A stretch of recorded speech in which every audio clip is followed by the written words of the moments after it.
Welcome to day 2 of the Hormone Health Week Challenge. Today we're talking about reducing stress and cortisol levels. And I've got one of my beautiful friends, Barbara Thompson from the Self Care Studio. So Barbara is a professional therapist, certified nutrition coach, and a self-care practitioner. Barbara is dedicated to helping people by working alongside them, helping them to build and maintain healthy relationships with themselves and the people around them, and support them with cognitive and emotional wellness, both online and in her studio. Welcome, Barbara. Hi, Jessica. How are you? I'm so good, and I'm so excited to have you on today. I wanted to start off with, as a therapist, what are you sort of seeing with clients and people that you're talking to in relation to stress? Yeah, it's such an interesting word, stress. So if anyone's watching this, what I'd love you to do is get a pen and paper. And when I ask you these questions, I want you just to reflect on them and just have a think about it over the next day. Because stress is a word that I feel like people will use in everyday their vocab when they're expressing how they're feeling or their emotions, but it's surface level. They don't really know what's happening with their body, where they're feeling it, and what is making them stressed. It's kind of like a blanket approach. So what I'd love you to do is think about, what does stress mean to you? What does stress look like? And what does stress feel like to you? Also, are you constantly in a rush to do things from A to B? And where does stress come from in your life? Is it your lifestyle? Is it your roles around the house? Is it your finances? Have you been through a divorce? Is it grief? Is it disease? Is it just stress in general? Just everything's just getting on top of you? Because stress is really helpful in small doses. You know, it's something that is around.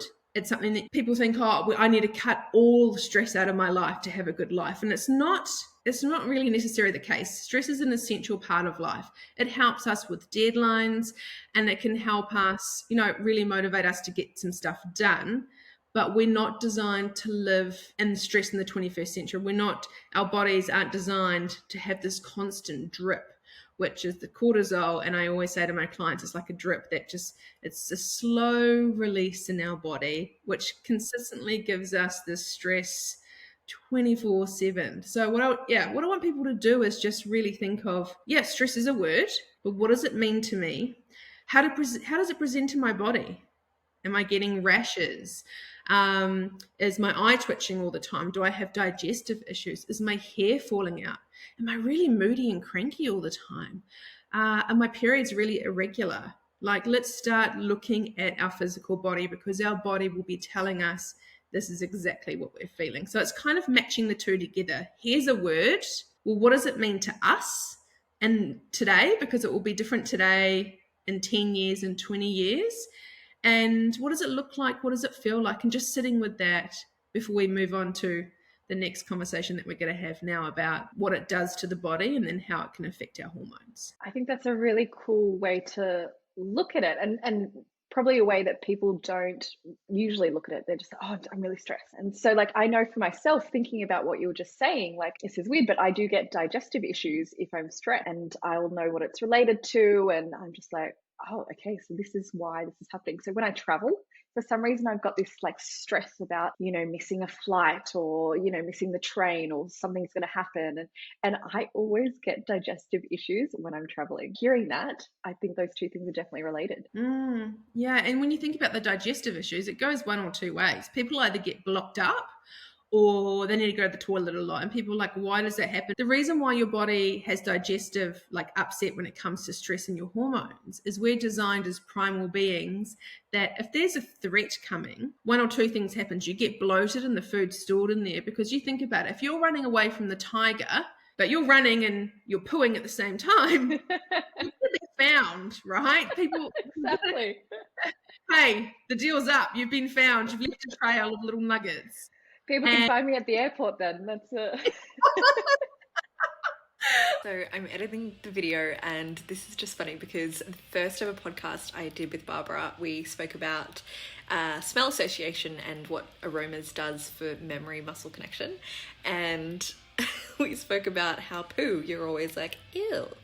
So this must be a common theme with us. And we sometimes need to be lighthearted about stress. Yes, it's horrendous. Yes, it ruins it can absolutely ruin people's lives. It can really have a chokehold on you. But today I hope just having this conversation with you can raise awareness of, okay, what is stress in my body? What does it look like? What does it feel like?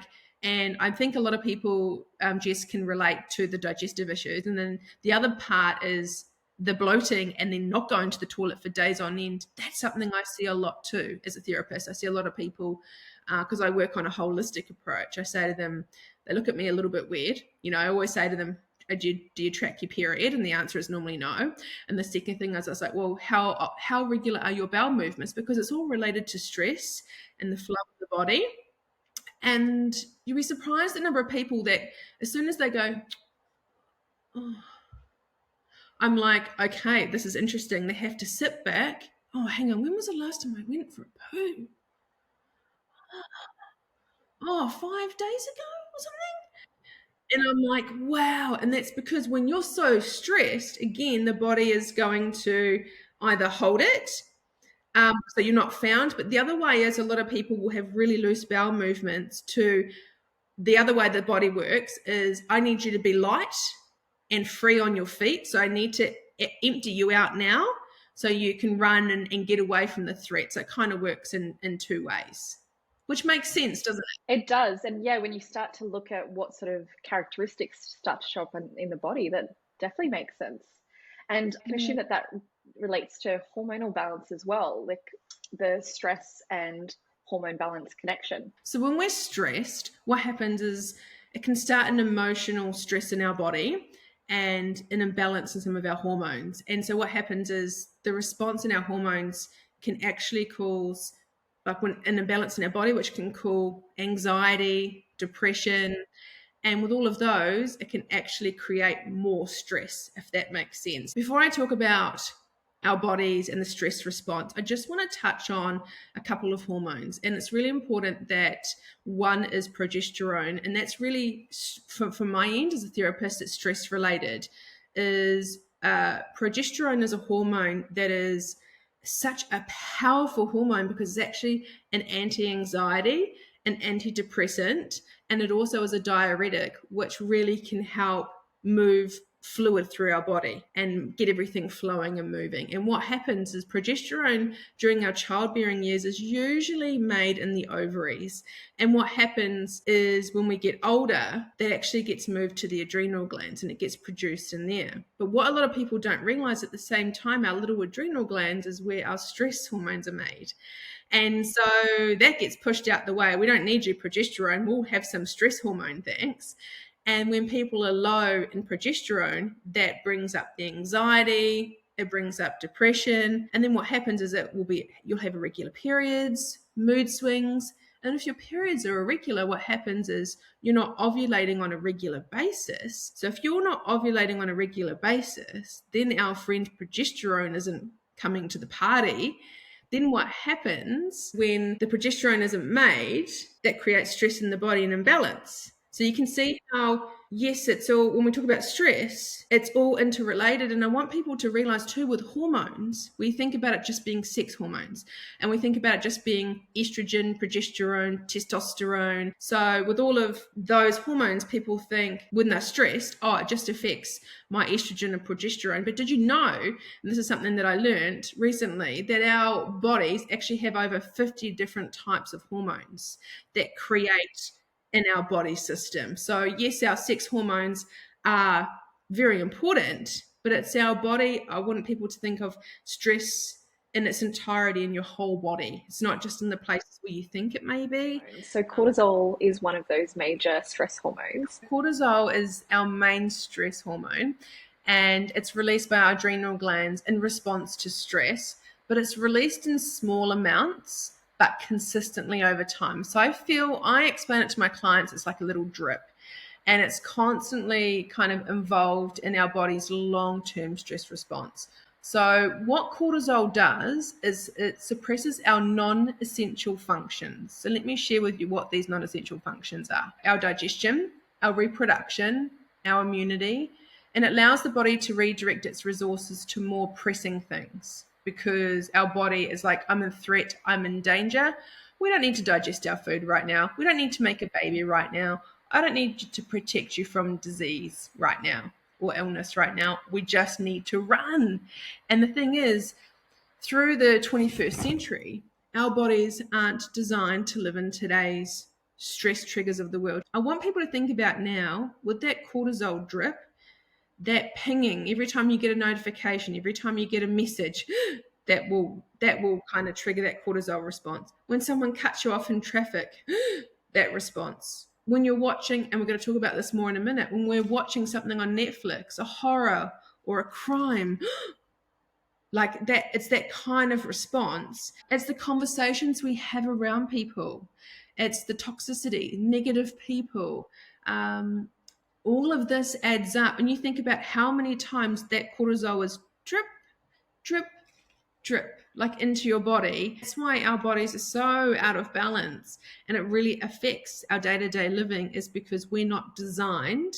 Stress is to protect, when our body goes into stress mode, it's here to protect us because it thinks that there's danger. So it's every time we're watching something, a ping on our device, oh my God, I've got these many emails today, sitting in front of a computer screen all the time, or it's all of that kind of stuff that our body is just almost just in this heightened state 24/7. Yeah, especially with social media and like checking social media before bed and like just getting random stuff at us, like you should know this and blah blah blah. Like it's a lot just coming at us all the time. Yeah, it's a lot. And to combat stress, we really need to focus on rest, joy, sleep, and space. And the stuff that I'm going to share with some tips to really help combat your stress, remember, we're not trying to get it away. We're not trying to like eliminate it from our lives.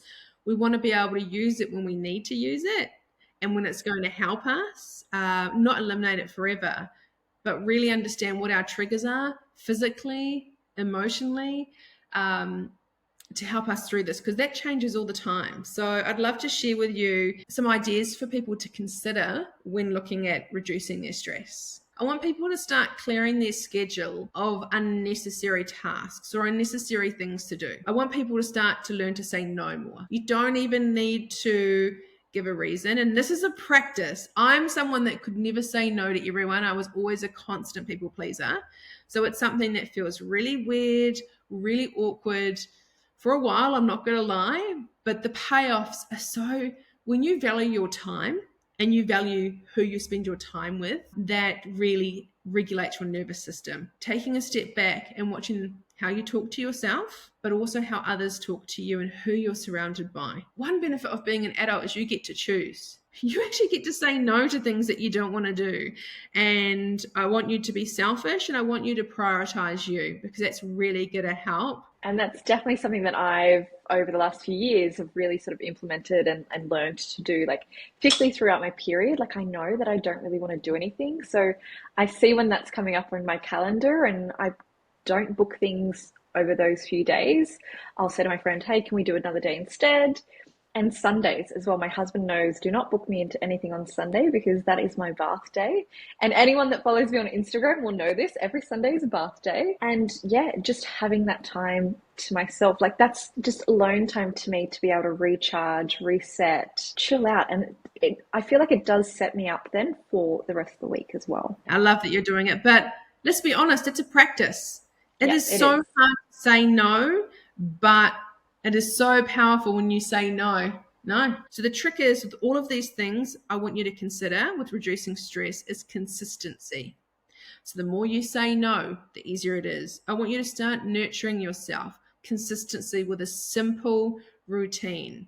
To reduce your cortisol levels, our body needs to know exactly what it's doing from the time we wake up to the time we go to bed. And I know you've also done a module about sleep, but it's all about the gentle movement in the morning of a routine of your body not second guessing, oh, am I safe? Am I not? I get up, I get sunlight, I do this, this, this. So then your body is at homeostasis. It's going to feel comfortable. Like little kids, when you read, you give them a bath and then you give them a bottle and then you read them a book and then they go to bed.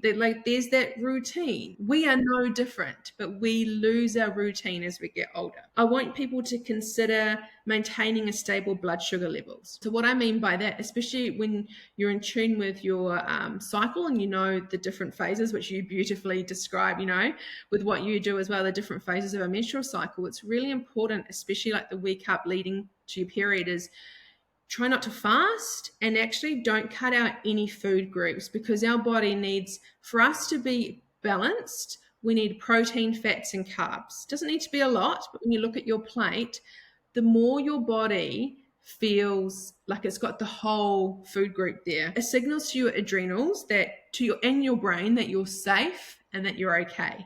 So it doesn't need to be all the time, but especially that week up leading to your period, to really calm your nervous system. It's not just having protein and vegetables. And it's such a thing for females at nighttime just to have the protein and vegetables. And maybe 3 weeks out of the 4 weeks you have that. But there's definitely that week leading up to your period.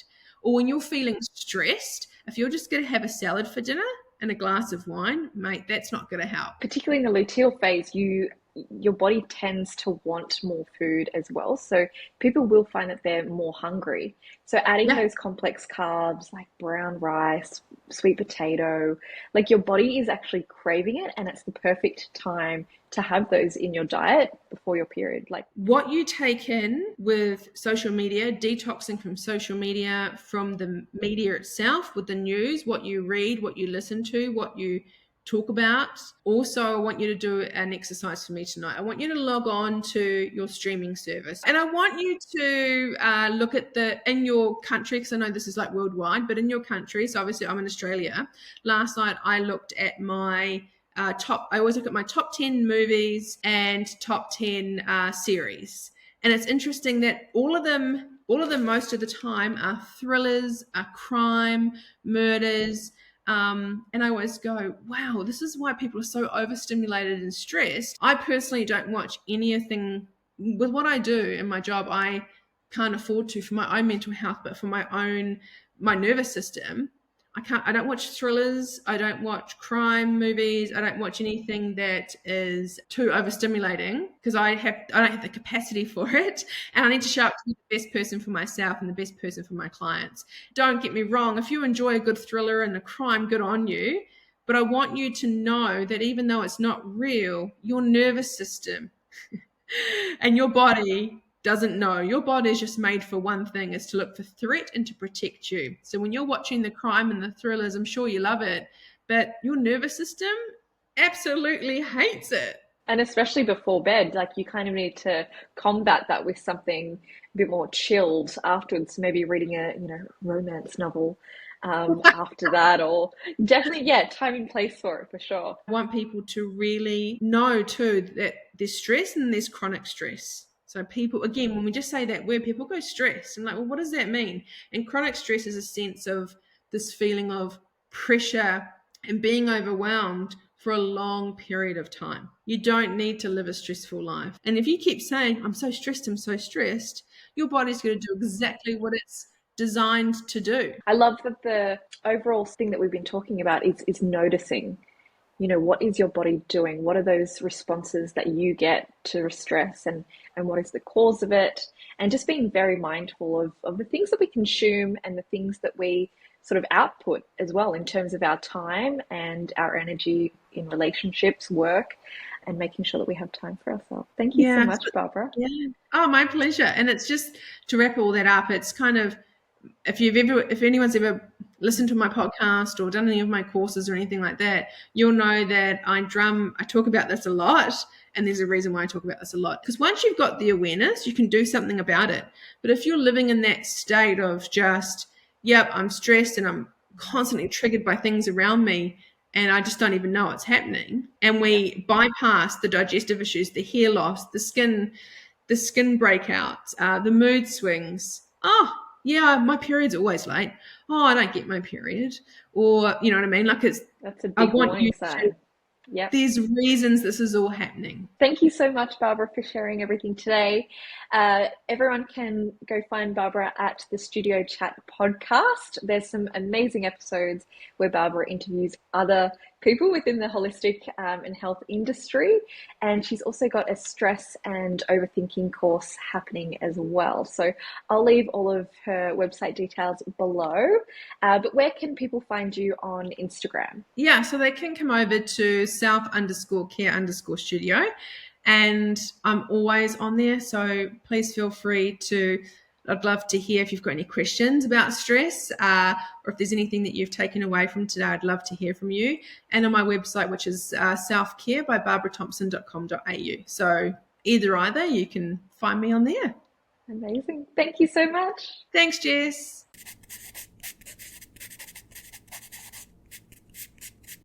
So I hope following that interview with Barbara that you really take a chance to think about your stress in a way of where is it coming from and how is my body responding to the stress as well.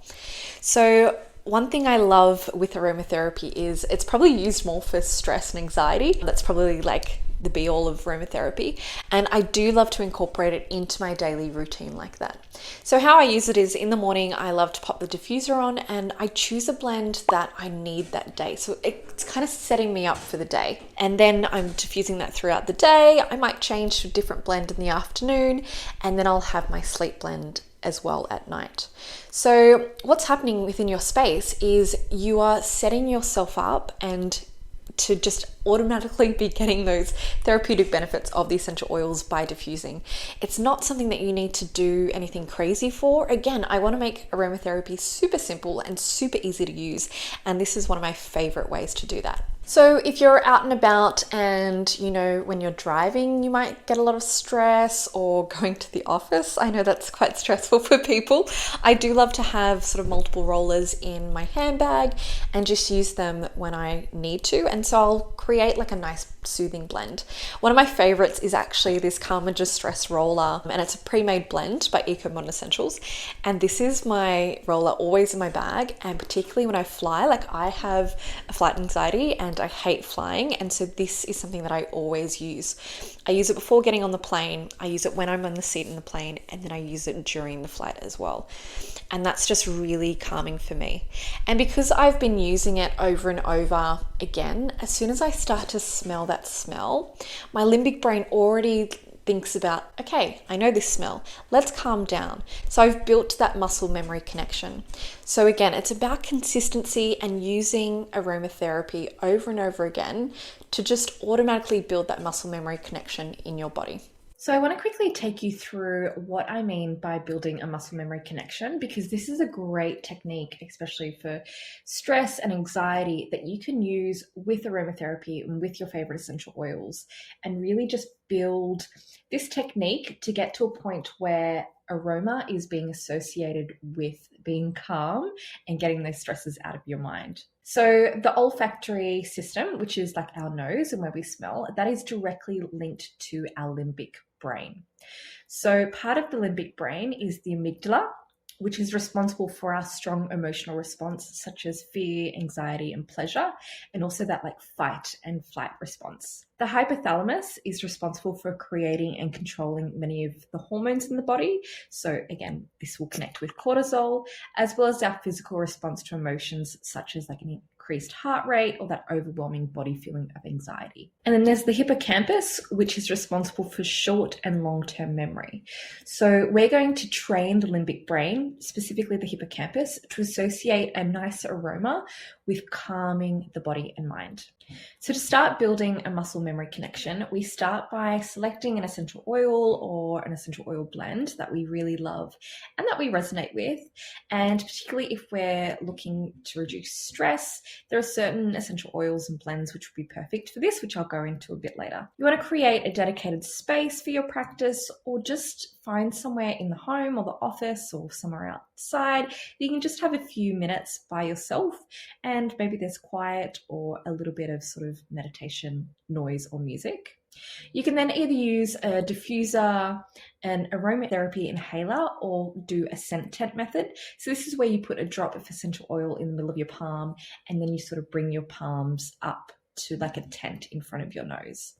I want you to close your eyes and then take a deep breath through the nose, inhaling that aroma for about 5 seconds, and then exhale for 5 seconds. And I want you to do this for a total of 5 times. So over the next few days or weeks, I want you to just repeat this practice each day. And what you're doing is you're starting to train your mind that when you smell this particular aroma, that it's calming, because you're doing this technique in a calming and dedicated practice space. So once you've kind of got that connection, once you're stressed, you're outside, you're driving the car, you're in the office, something stressful is happening, you can then use this aroma, automatically bring that calm down, because your limbic brain has associated with this scent with being calm and no stress being involved. Essential oils that are perfect for any stress or anxiety and even to reduce cortisol levels is anything that has an antidepressant, sedative, or tonic therapeutic properties.